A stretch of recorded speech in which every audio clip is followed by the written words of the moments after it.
All right. Greetings, everyone. It's a beautiful day. Hope you all are wonderful. Haki Ami, the Success Scholar. Thank you for joining live here on our YouTube, Raising Consciousness and Capital, on YouTube page, as well as our Raising Consciousness and Capital on Facebook, as well as my Facebook page, Haki Shakur Ami. Thank you for checking out my discussions that I generally have uh, here as well as on what are we on Twitter? No, Twitter. Yes, we are on Twitter. But just want to repeat Success Scholar One on Twitter, so you can check us out there. But I have a wonderful sister who I've known now for maybe about 2 years now. I think when I travel to Tanzania, of course, the world opens up and you meet many unique individuals who travel internationally and doing international work. But this sister, she's brilliant. I can just describe her as brilliant, and she goes to Tanzania many times, a year has been, and I'll let her share that. But she works in the educational space, and I'll let her share her story and what she's been doing. But we wanted to do this discussion. I believe I posted something about business uh, in Tanzania or something.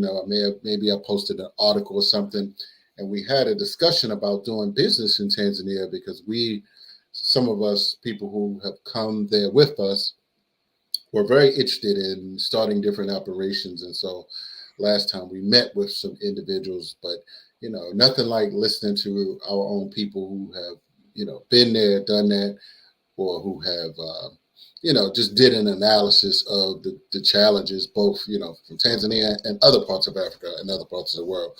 So, Sister Mika McGee, welcome. Thank you. Greetings, Hotep, peace, and everything else. So, sister, we have been connecting. I don't think we were on the continent at the same time over the past few years, but I've been seeing you doing this work. But let's open and share a little bit about yourself. We can take it way back. I know you're in Massachusetts, right? Were you Yes. like born and raised there? Oh no. Oh, okay. I still consider myself. I still consider myself a Southerner. I was Okay. born in Mississippi. My Okay. family is originally, of course, from the continent, but in Mississippi, the Mississippi Delta. Um, What part of Mississippi? You said the well, Mississippi my Delta. family is from the Mississippi Delta, so Mm. the area of Yazoo and Humphreys County. My great grandfather actually opened the first black hospital in Mississippi, TJ Wow. Huddleston. Yeah. Wow. Mm. And so my great grandfather, the grandfather of Mike Espy, former Department of Agricultural Say Secretary. say Yeah, that Mike again. Espy. Oh, he's What running for is Senate in Mississippi too. Or he ran for Senate in now? Mississippi. Now, what is he to you? He's my mother's first cousin. So my Wow. grandfather is my great grandfather is his grandfather, but he's my Do you mom's first know cousin. Reese? You know Reese from? Last name Huddleston, Let me see. What is her last name? Wait a minute. She's Chicago. here in Maryland, but I think his brother. Maybe I don't know, but but yeah, Wait, but which Mike? Because there's Big Mike, the father, and then there's the son. okay. The son played Which football. Glassman, Reese Glassman. I don't know if that's okay, but There's a lot of yeah, Huddlestons but all over the place. yeah. So, but no, it's interesting because I recall that because we worked previously on a campaign here in Maryland together, and um, now she's working on someone else's campaign. I just talked to her a couple of minutes ago, but it's just interesting that you mentioned SP. So I followed that campaign the last time when he ran. So he's Ah, running again, huh? He's running again. I think he's going to run again. I think he's going to, Okay. and I think we're getting there in Mississippi because Mississippi is something special, Yeah. yeah, in some ways that that we understand oppression, and then but in some good ways there's a lot of Black folks in Mississippi that have done Yeah, it's some like great 40%. things. Is it up to 40%? It's the numbers are high, but they really do they really do an effective job of preventing people of color Mm, from voting, preventing Black folks wow. from voting. You can lose your right to vote for a lifetime in Mississippi. And so that's going to be vital that they work on, that they Mm, work on voter rights in the South. But that's always been the case in the South, is working right. on voter rights. You got to come with state ID and all that. I vote in Hmm. Massachusetts. I go up to my precinct and say, "Hey, I'm such and such. I live at," and give them my address, and they give me a ballot, and that's it. Mm, But I live in Massachusetts in a space that's, where there aren't a lot of people that look like us. But when you go to hmm. states where people look like us, you Mm, deal with stricter voter registration laws, and mm, that's just a plain and simple fact. I still mm. won't consider myself a Northerner. I am a Southerner. But I received most of my education in Massachusetts, elementary through high school. Went Mhm. to college. I went in the military, so I'm an Air Force veteran. Okay. A lot of us, that's how we were able to get the monies Mhm, to go to colleges, by going in the military and getting the GI mhm. Bill. And Right, that's what I did. right, right, um, right. but I decided ultimately to become an educator. I Mhm, went to law mhm, school. I didn't mhm. like law school, but I promised my mother I would finish, so I did. And then I Right. went right back to teaching. Okay. So right now I teach middle school. I'm a special Oh, education teacher and department leader mm, at Amherst in Amherst Middle School, and mhm, I mhm. really love it. I love middle schoolers, and I travel quite a bit. And so Mhm. I'll tell you about how I started traveling to Tanzania. I actually went to Tanzania for the first time, and I'd been to Ghana before, in Nigeria, but I Okay. traveled to Tanzania my first time on a Fulbright scholarship, U.S. Department of Okay. Education, Okay. um, Mm, and went over with a group of educators. Matter of fact, a group of educators from Georgia, and mm, it was a wonderful experience.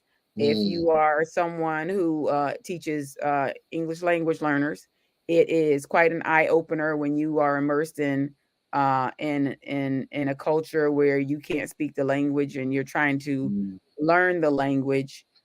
Right. Um, Especially when we went to Arusha, where in Mhm. Dar you'll find more people that speak English in Dar es Salaam, but in Mm, Arusha and some of the other remote areas, if you don't know Kiswahili, you're not going to get much done. I mean, mhm, mhm, mhm, because in the smaller towns they don't know as much English.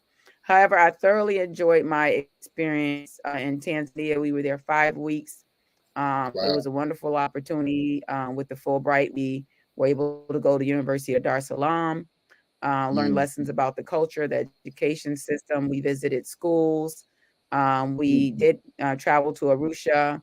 Um, we got to visit a group of, and you probably went to see that group of exiled Black Panthers in the Arusha oh, area. yes. Mama So we C. were Mama able, C.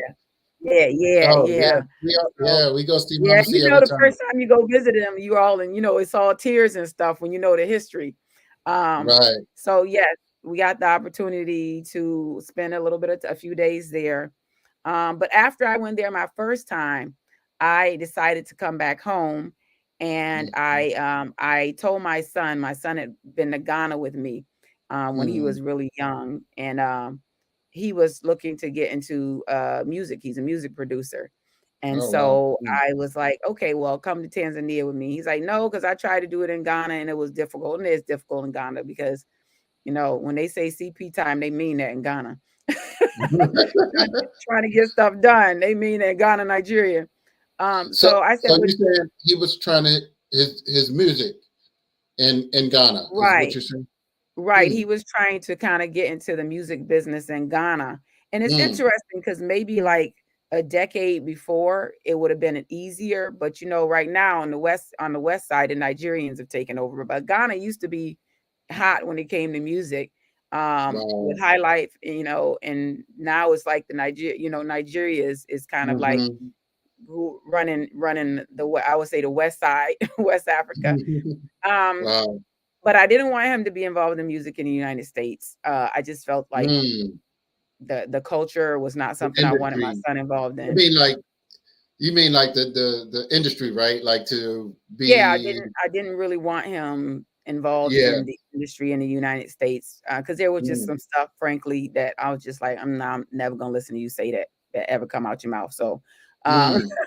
so and sometimes, it seems like the music here, the uh the type of stuff that comes out your mouth is just not that's just not how he was raised. Mm.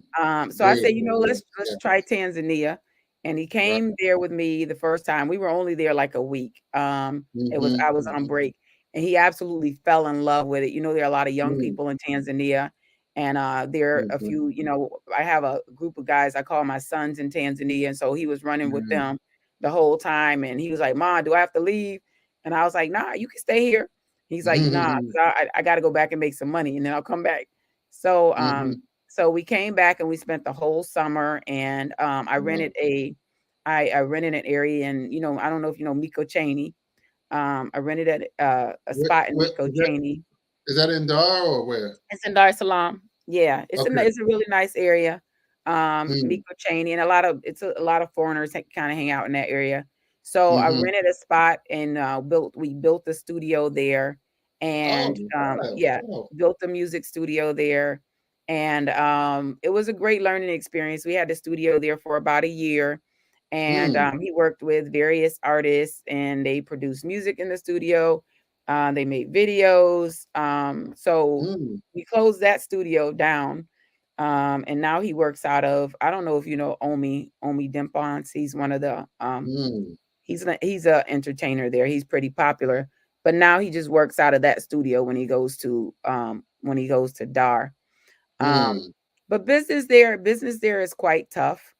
The young Mm. people don't necessarily have um the um I'm not gonna say work ethic, because work ethic is just different. Mm-hmm. But they just, trying to train young people to kind of understand business concepts and to be wary of time and money and resources, Mm-hmm. especially when they're not there as you're working for somebody. It's kind of difficult to do. Some of Mm. them are just used to the task of being like, a dada or a kaka, and they, just taking you places and doing things, and like servant type of stuff. And Right. so when you say, "No, I need you to be a partner in this Mm-hmm. business," and to kind of like build that construct in their minds, Right. um, that will move a business forward. That was challenging for us. And it Mm-hmm. was really interesting to watch my son kind of try to get people to move when he's Mm. trying to do stuff. And, Right. he learned some great lessons, and to be pretty tough.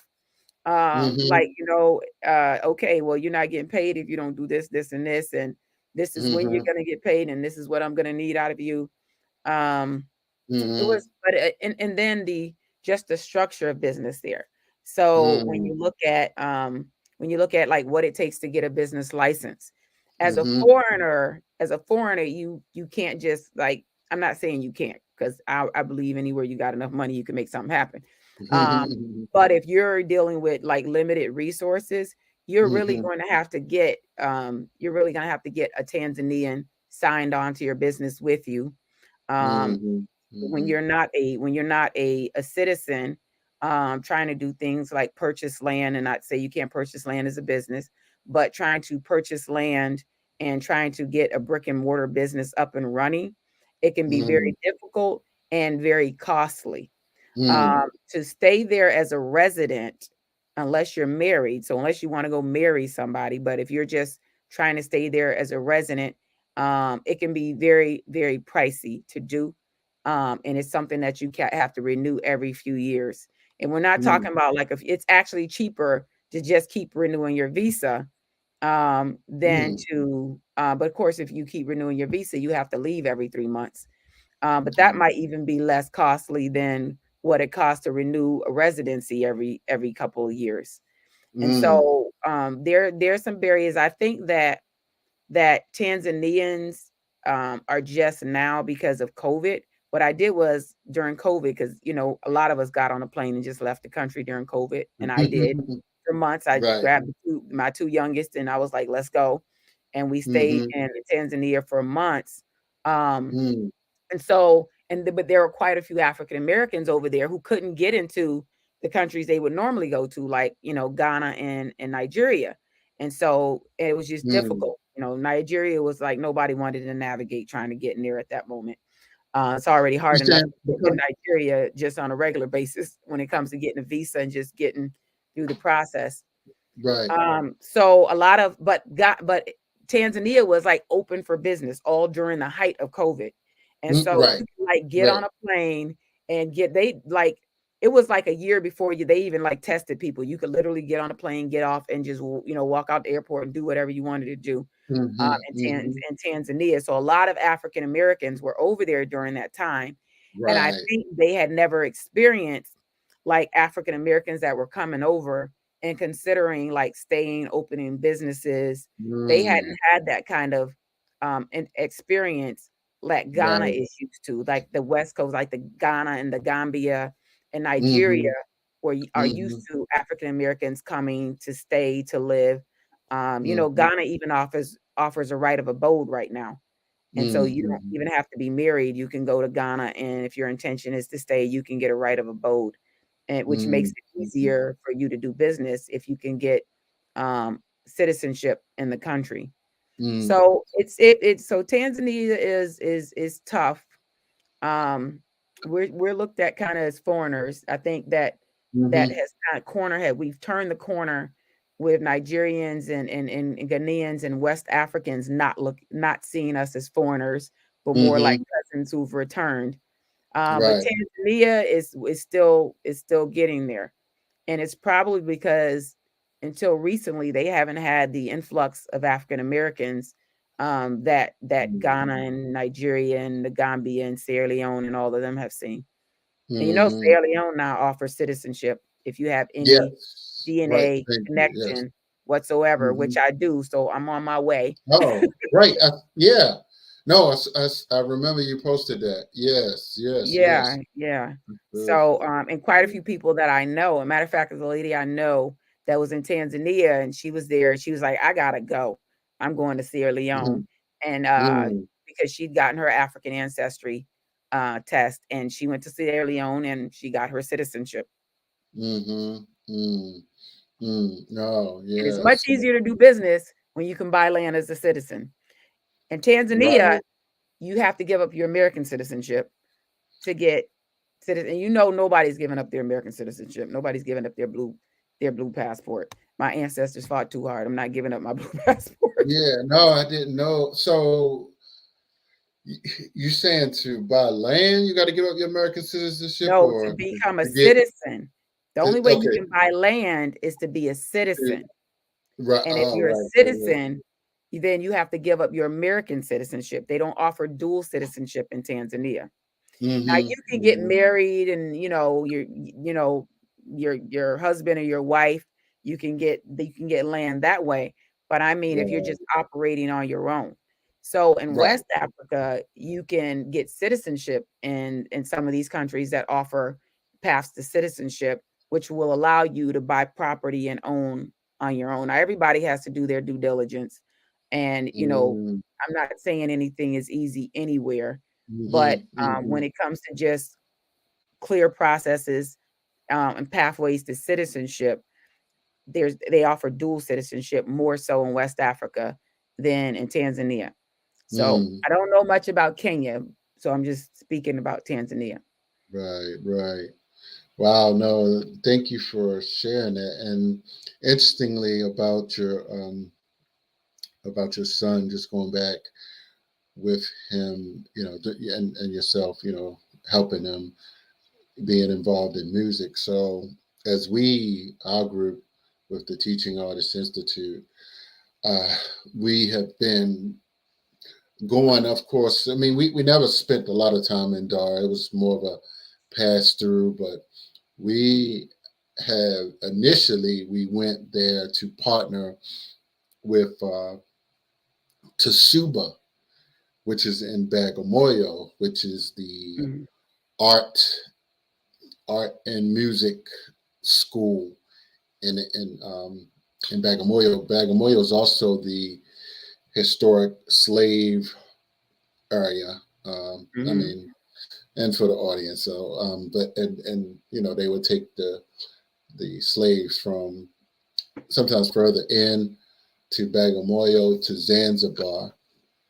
So, but that was our goal. To there are many when we tell people that we're going to Tsuba, they assume that we're artists, like that all of us that go there were artists, but it was only like some of the partners, that are actual artists or in the film or music or dancing or something.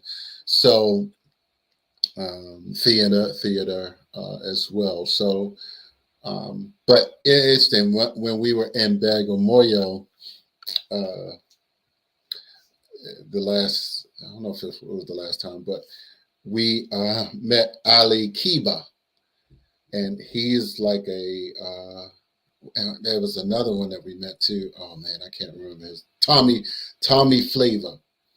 Like Mhm. we didn't know, they were shooting a music video where we were staying, interestingly, and we didn't know how big they were, like until we went and started talking to the students and showing them pictures, and they were just like, "Oh my God, oh my!" Just like, I mean, and so so we didn't connect with them the first time, but we did go and have dinner with Tommy Flavor. I mean, and that video that they dropped that time, like a week later, it had like over 3 million views, on YouTube. So I was like, wow, that's pretty good, that and that they would shoot a video in Bagamoyo as well. So that was very, interesting. But I'm very interested in that studio concept. I mean, and how it worked, because Mama C, I don't know if you know that, but yeah, she has a music studio, and I don't think I might have looked in it.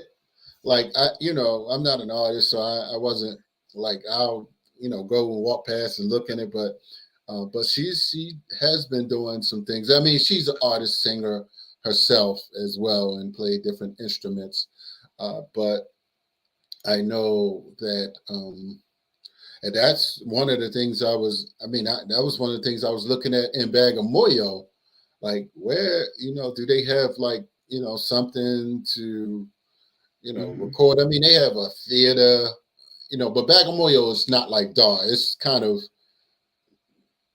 rural. It used to be a Yeah. big port, but it's really kind of not their financial priority to invest in that. And like, for instance, when we were at Arusha, no, so when we were in Arusha, we partnered with two universities, CAC, what is it, Center for something, I don't know, CAC, African Culture, but it's an arts center for arts, but something. but uh, but their school was like, man, it was like top of the line, the CAC, and then the Mandela University of Nelson Mandela, or something, and that's in Arusha as Mhm. well. Theirs was very well. I don't think it was as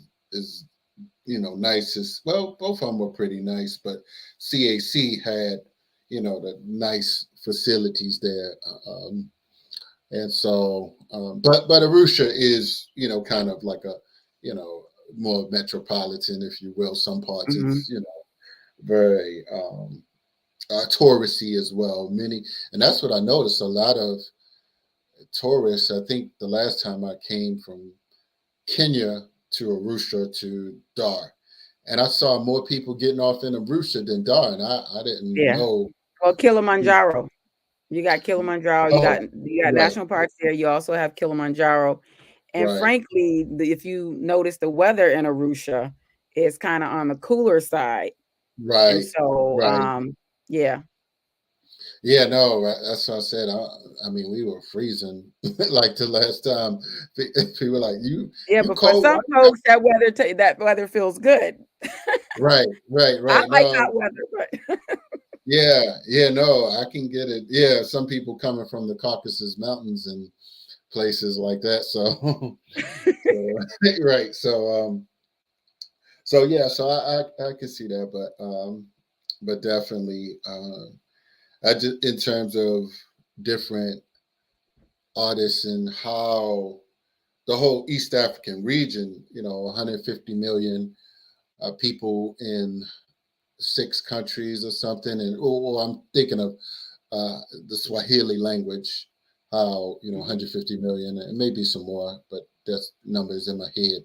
In several of the East African countries are now um, really kind of becoming like a hub in a sense, a power base in terms of the growth as well. So that's one of the things I wanted to Mhm. encourage people to learn about the potential for growth, as well as, like you mentioned, and I know Uganda has a lot, very, very young population, but you mentioned the youthfulness of that, populations Yeah, in yeah. Tanzania. Well, Africa in general has a Hmm. young population. And so one of the so my son, he's very much interested in the music business. So we started as a Black music collaborative. And really the Oh, goal was to use music as a catalyst to bring together the diaspora mm, and connect artists through music and thereby right. connect the youth through music. And so Mm, we've worked with the purpose of it was to collaborate with East African artists and then from there to move back to the West. The interesting piece is mm. when we got there, when I tell you Nigerians everywhere, they're everywhere. So when seriously, like my first time back, the my sons over there, that's what I call them, my sons. They were like, "Mommy, we want to go see Burna Boy." I was like, "Who is Oh, wow. Burna Boy?" Yeah. And so I said, I went and looked him up, and I was like, "Oh, okay, his music is cool. We can go see Burna Boy." So we Mm. went to the Burna Boy concert, and of course, Burna tore it up. It was like, you know, I was upset at first. I got in there. I was like, "Why y'all didn't get me no seat? I need a chair. This VIP. Go get me a seat. We're near the stage, right?" And one of Mhm. my sons is like, "Mommy, it's not that kind of concert." And so after Burner got on, I was like, "You right. I don't need a seat." Oh, 'Cause oh, oh, right. yeah, but Nigerians come there, they collaborate with different artists all over. South African artists come there, like Master KG, Mm, Jerusalem. He came to Dar, like all of them come to Dar Salaam. Dar mm, Salaam has a young population. And mhm, so African artists from Nigeria, from South Africa, the music is hot right now. And mhm. I don't know if you guys know Diamond Platinums, but he is kind of like, he's kind of like breaking out right now from East From Africa. Nigeria? No, Diamond Platinums is from Tanzania. But Okay. they Oh, all no. have Okay. they've collaborated with each other. And Mhm, so like Tenny from Nigeria has done work in Tanzania with artists in Tanzania, and they kind of mm, collaborate together now to mm, do that. And so that's one of the things that I wanted to do is to bring young people together with my son having a love for music. I said that right. is a way for us to encourage African Americans to go back to Africa to young as when they're Mm, young. A lot of us we right. don't see the continent, until we're like, in our 40s, maybe in our 50s. A lot of that has to do with Mhm, economics, and we're finally at a point in our mhm. life where we can't afford it. And Right. so for my children, I decided that I wanted them to be able to experience our motherland in their youth. And so Yes. that was Yes. one of my goals to bring my kids, so all of them at least experience Africa, and Mhm. I've done that. But for Wow. him, my oldest, he absolutely fell in love with it. All he does Right. when he's home is talk about, okay, when am I going to get on my next plane? The next Mm, plane to go back to Tanzania. He loves Tanzania. mm, Uh, wow. he's met great friends there. They've made great music together. He has Mm, videos out there. wow. I want to kind of like after a few more projects in Tanzania, I want to nudge him toward like Kenya, and maybe Mm, like then back to Ghana and Nigeria, and then maybe down to South Africa because mm, I want them to be able to collaborate. And because Africans are doing that, right? And we see that right. breaking to the music in the United States when you see like Burner, getting nominations and winning Grammys. We're Mm-hmm. seeing that now. And I think that's a wonderful way to connect our youth back to Africa is through art, not just music but all kinds Mm-hmm. of art. I have a Right. friend, Musa Very cool. Swala, who is from Ghana, and he's an artist here in the United States now, and his art is like amazing. I'm trying to get him at my Mm. school so he can do a mural on our wall. Oh, wow. Wow. No, I'm gonna send you some pictures of what we did in Arusha at an orphanage there. The orphanage is called Havila. Interesting story. The first time that I went to Tanzania, there was a brother running for mayor of Baltimore, a very affluent business brother, and he was running as an independent. Though he mentioned that when I was at an event, he was speaking, and I said something about, yeah, I'm going to Tanzania in I think 2 weeks or something. I said, he was like, you are? We have an orphanage there. And he was like, you got to follow up. You have to stop through. So we went the first time, and some of our curators, I believe some of the curators came from Uganda, um, because Kim, she did some work in Uganda before as well. So they came and they painted a really very very nice picture, and they did it fast too. They had spray cans. I was like, I thought it was going to be an all day job. They got in there, and it was like 30, 40 minutes of very nice. Wow. Yeah, it was quick. I mean, it and it's still there. So we're very pleased with that uh, going forward. So yeah, but definitely, and the different artists that we've had, some make instruments and things like that. So it was just a great experience. So, but no, it's good to hear, all the things that you have said. I mean, you mentioned, how, we went to South Africa as well last year. So that was a conference as well, because the first time we did a conference in Tanzania and then in South Africa. So, but you're right on that, and we're considering Kenya this year. Interesting. Just like 2 weeks ago, the deputy president of Kenya was in town. He spoke at Loyola University. I didn't know how big he was, but I got a chance to ask him a question. I asked him about the whole East African, what is it called?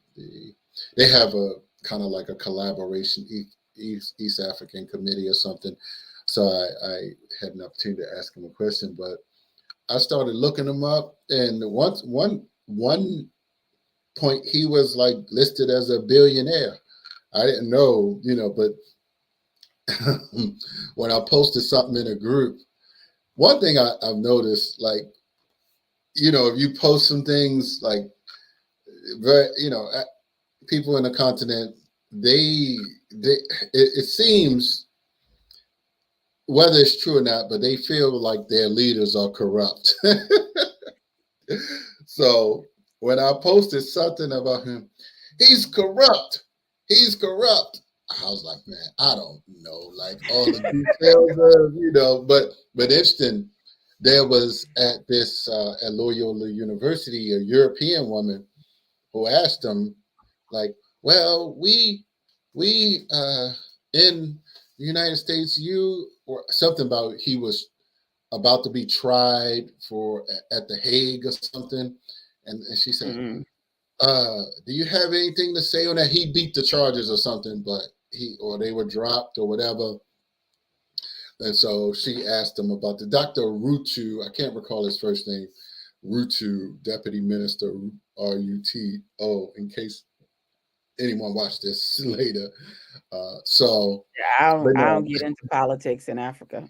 yeah, well, and yeah, and Mm-mm. we At sort of have to know all.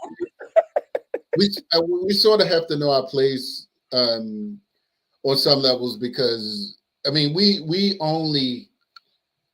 like we only get parts of the pieces. I mean we can read stuff, ourselves, but that's one thing I've learned, about public speaking. Like you can throw off all kind of CIA conspiracies and say who did what, but like it's all speculation, honestly. So if we're being honest, I mean, yes, we can believe that there are some, things that go on in terms of, people, you know, basically the West manipulating, exploiting uh, puppet leaders. So yeah, Yeah, that's true. I've just made a I don't really get into politics. And I used to when I used to ask a lot of questions, well, what about this leader? And now I just do a lot of observation and paying Right, attention. But right. I've grown. I remember I was actually in Ghana when Atta Mills died. I'll never forget. Mm, I was in Ejisu, which is near Kumasi, and hmm. I was at a school. My sister has had at the time had schools there. Um, she's now a queen mother in that area, but Oh. I was at one of the schools in Ejisu, and it came out that Atta Mills had passed away, and me, this is like I was just like, "Oh my god, like what's gonna happen?" Is the U.S. embassy gonna call the Marines to come get me? Yeah, right, right. So, Right, right. think about what we've been conditioned to believe that the whole Yeah. country is just going to erupt because there's a sudden death of a president. Absolutely Mm. nothing happened. There was a Yeah, right, peaceful, right. there was a peaceful transition in government, and that was Hmm. it.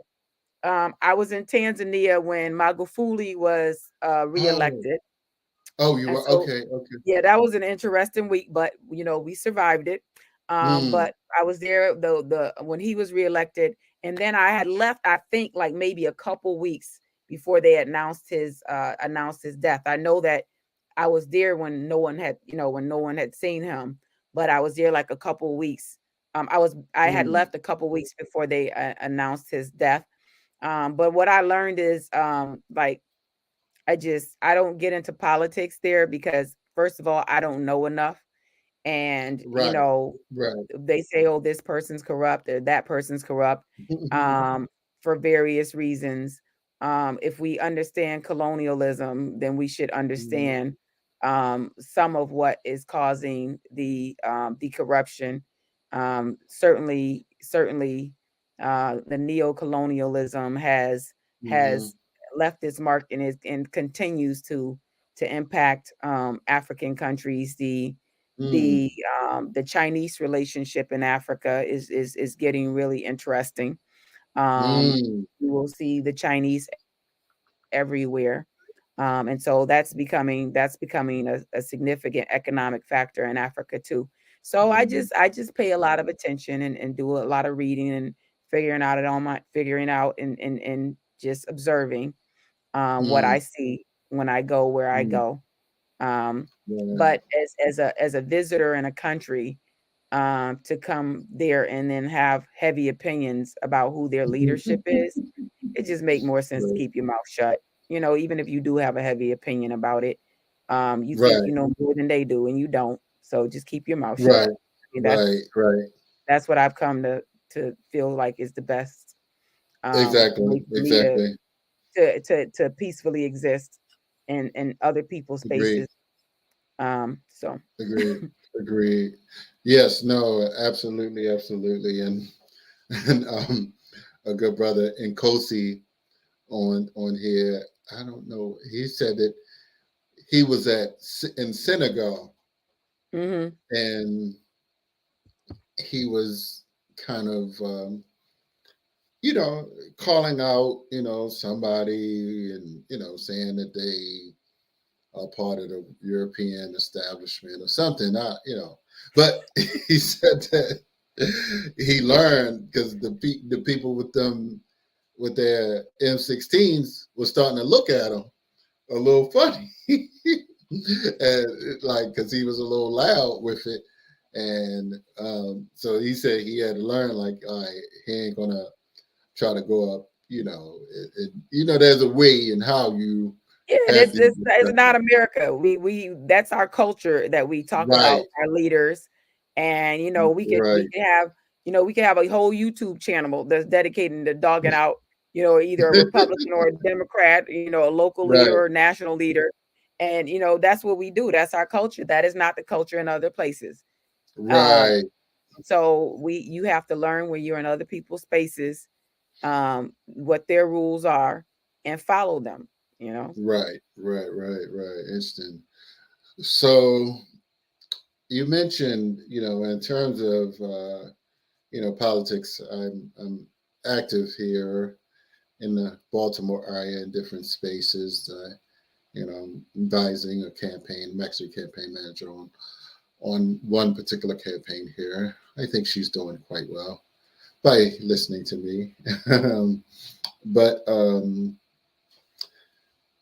so you posted a clip of yourself, just in terms of you said that before you work in the education space, and so just share how you feel, in terms of what you're working on, in your state, Okay, so, educating Black children. ooh, well, I mean, Massachusetts is, education is a constant. It's in our Constitution in Massachusetts. It's a right, and so it's a challenge in Massachusetts because the opportunity gap is there as it exists in many Hmm. areas, even if it looks like children of color are doing well, even when you compare them to white students, there's still a gap. We Hmm. work in white spaces here. Black educators work in white spaces. I mean, Hmm. you have segregated school districts. I happen to Hmm. work in a white school district. I work in Amherst, Massachusetts, which is, if you want to talk about places that are like the hotbed of liberalism in the United States, Amherst, Hmm. Northampton, Happy Valley. That's where I live and work. And it's near the UMass Amherst, the flagship campus for the University of Massachusetts is in Amherst, about Yeah. 25,000 student campus. Wow. And then of course we're the five college area. So you got Smith College, Amherst College, Mount Holyoke, Hampshire College, and am I missing one? I think that's it in UMass. And so Mm-hmm. it's a high area for academia, Mm-hmm. and that definitely seeps into the schools. In the schools, I'm the union president for the local for the Amherst School District, and currently I'm running for the state president, Massachusetts Teachers Association, which is a bit tough because you're talking Mm-hmm. about a group of people that is 85% white, and I'm really unapologetically black, and so I'm constantly interrupting. I'm constantly interrupting spaces. I'm like, oh, you want to be liberals? Okay, let's see what liberals will do here. Um, Mm-hmm. yeah, Yeah. because I'm about that. I'm like, you know what? Massachusetts was the first state to legalize slavery. Let you be the first to tear down Mm. institutional racism within your public school system. Let's do it. If Mm. you want to call yourself liberals, you about that. Black Lives Matter, prove it to me. You're gonna have to prove that to me. Wow. Um, and so I will say that I do work with some great people. I call them my Mm-hmm. white allies. They growing. But Mm-hmm. the first step is kind of like working within yourself and acknowledging where you are in your own journey and being an anti-racist and moving Mm-hmm. forward. Of course, critical race theory is this hotbed topic all over the place now. Mhm. Right. And I thought at first when I was like, am I dealing with something new? And then when I went Yeah, and looked right. at it, I'm like, okay, so we love to make names for stuff. I was like, maybe Yeah. about 4 or 5 years ago, my cousin and I have a legal background, but I like Mhm. Mhm. education. But he's a practicing a civil rights attorney, and I Mhm. talked them into doing a workshop for the Massachusetts Teachers Association Summer Conference, and it was the Mm. legal construction of race and the impact on our children. And Mhm. in the workshop, we took these, mostly white teachers through this. Like, how they construct this thing called black and white in this country? Let's just break it down. And we just Mm. went through the history of the legislative actions and Right. court cases that built this idea Mm. of black and white and and a less than and an inferior and a superior. Mhm. And so we Mhm. just went through all that. And when you look at critical race theory, they talk about teaching. I teach it every day in my classroom. Like nobody's going to tell me what to teach in my classroom. I'm gonna Right. stop teaching. We talked about Judge Ketanji Brown Jackson today. Yeah, I We saw that. had a lesson on Ray Bradbury. I was like, nah, we're gonna set that aside today because this Mhm. is history in the making. Mhm. You know what tomorrow is, the 25th. So I'm hoping that's the date they choose for her confirmation. Mhm. But I felt that that's what we need to talk about, and we've been talking about Brown versus Board of Education all year. And so I Mhm. wanted them to understand that decisions of the Supreme Court affect everybody's lives. Mm. Um, Yes, and yes, and yes. I can't be anything but authentic when I'm Mhm. teaching students, and I teach them what they need to know. I'm an English teacher, and so when we talk about it, reading, writing, listening, and speaking, Mhm. we Mhm. focus on those things. But I'm going to put something in you before you leave my classroom. Um, Right. and so, that's my passion. I'm hoping that one of the reasons I ran for president of the state union is so that I could focus on um, the deconstructing, dismantling racism in public education, and Mm. working with, and dismantling racism within our own union.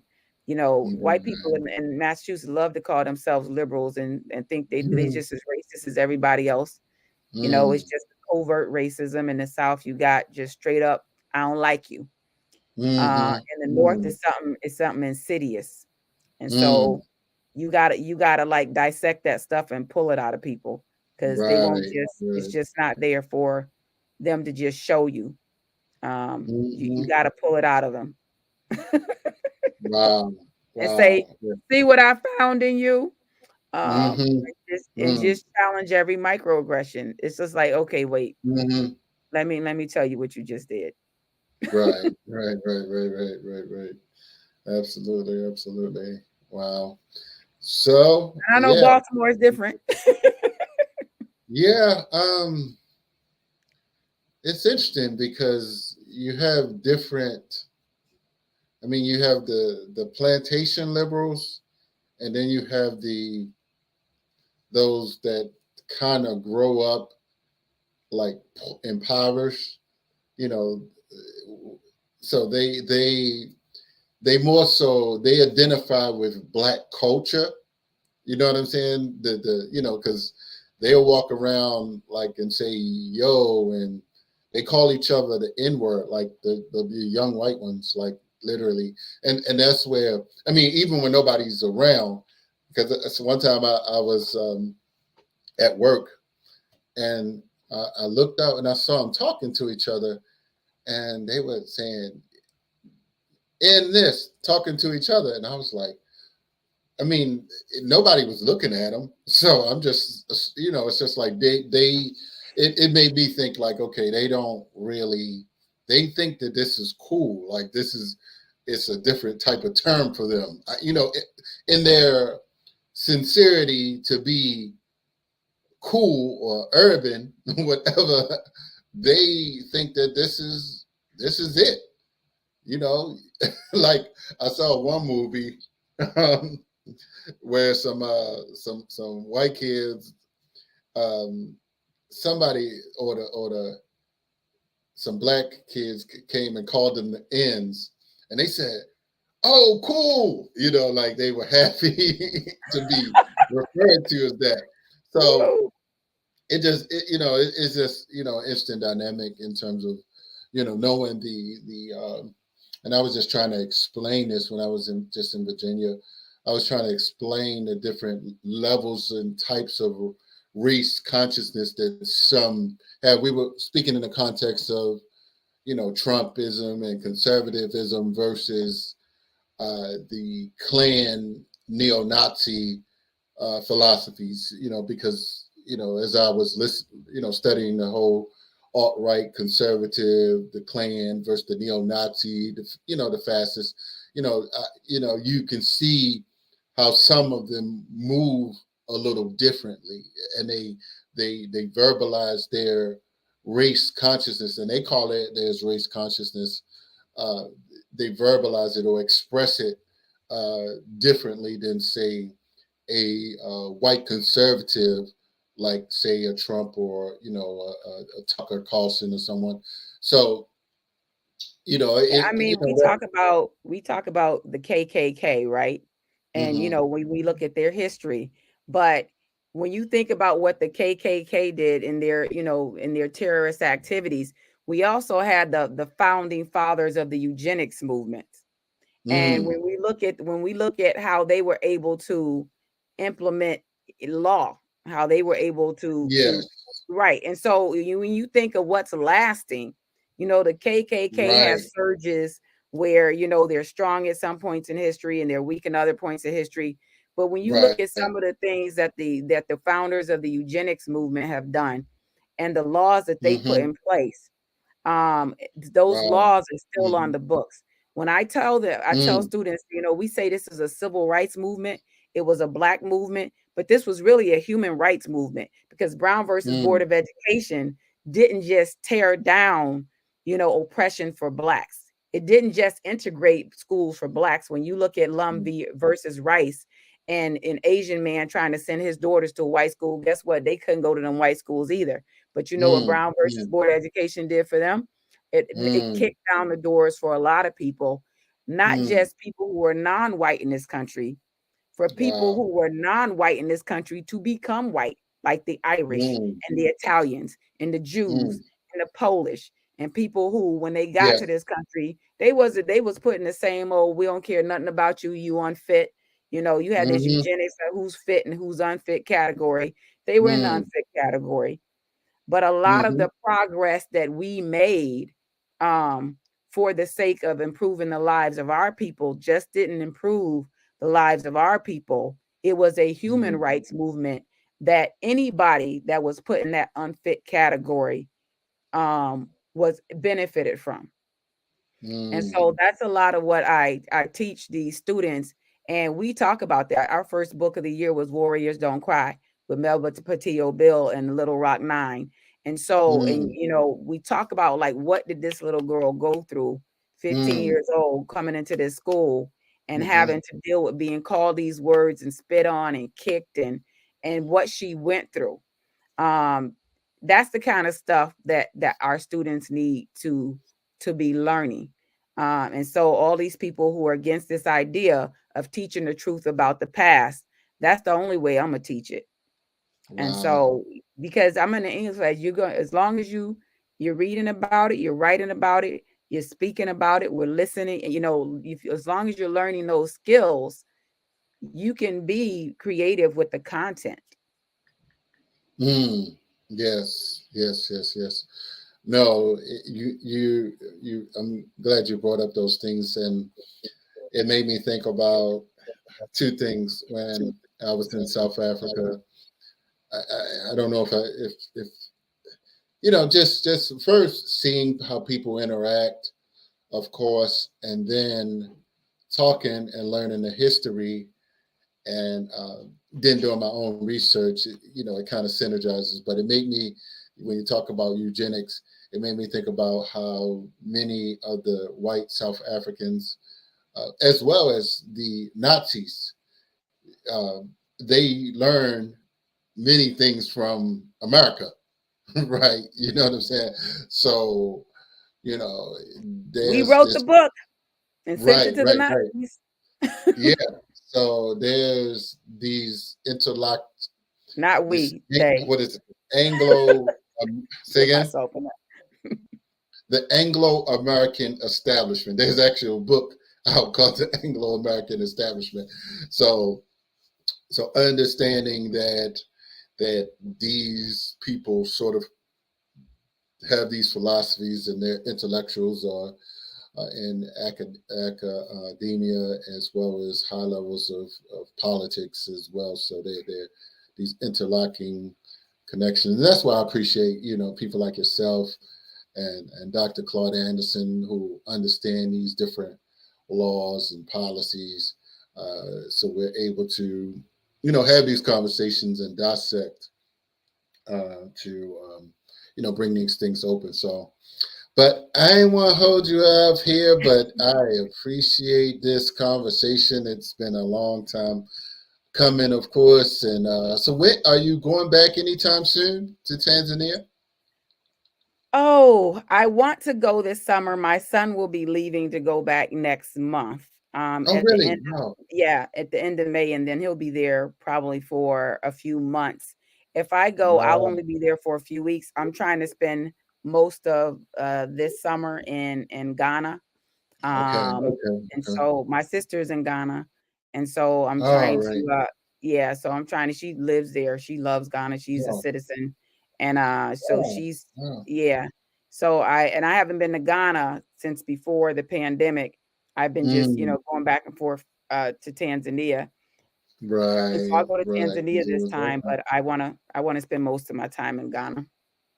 Okay. Beautiful. Beautiful. Beautiful.